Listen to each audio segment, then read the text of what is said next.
When someone's overwhelmed with anger, it can bring out a totally different side to their personality. Anger can make you say things you'd never normally say and do things you'd never normally do. Intense anger is also a seductive emotion because it gives us the unshakable conviction that we're 100% right and that everyone else is wrong.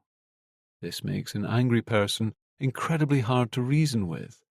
And then, when you do eventually calm down, you might find yourself feeling bad about what happened, regretful over your behavior, and having to work hard to make amends for what you said and did while you were enraged. In its place, anger has a useful function. If we're threatened, the emotion of anger can give us energy, strength, and courage to fight off an attacker, to protect ourselves and the people we care for. Anger can motivate us to right a wrong or stand up for something we strongly believe in. When we're angry, we're actually physically stronger because of the adrenaline flowing through our body, and we feel less pain and are less susceptible to uncomfortable feelings that might get in the way, such as self-consciousness and uncertainty. However, in the complex modern world we live in, things are rarely plain black and white or totally simple. When we're intensely angry, we experience what's called emotional hijacking. That is, the overwhelming emotion of intense anger hijacks our capacity to think calmly and clearly and to be able to see alternative ways of looking at a situation.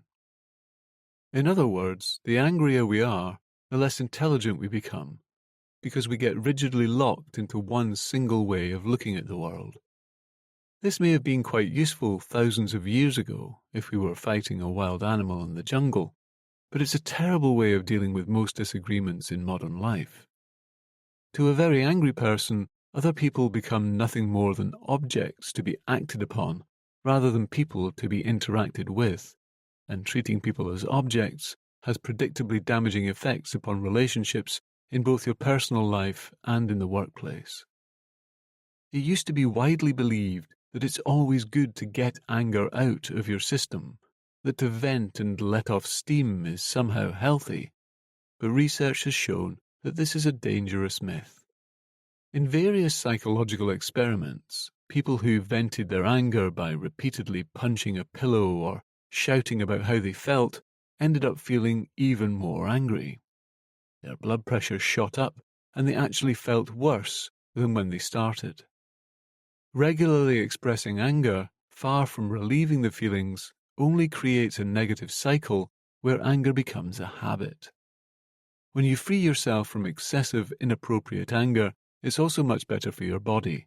Your blood pressure normalizes, allowing your heart to work healthily and normally, and your immune system functions better because you're no longer experiencing the chronic stress caused by that old anger pattern.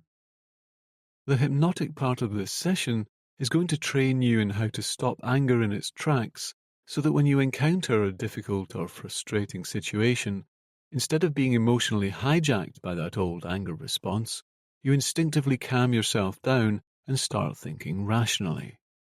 The more you listen to this session, the more you'll find you're naturally staying calm, cool-headed, and able to think clearly in situations where you would once have lost your temper.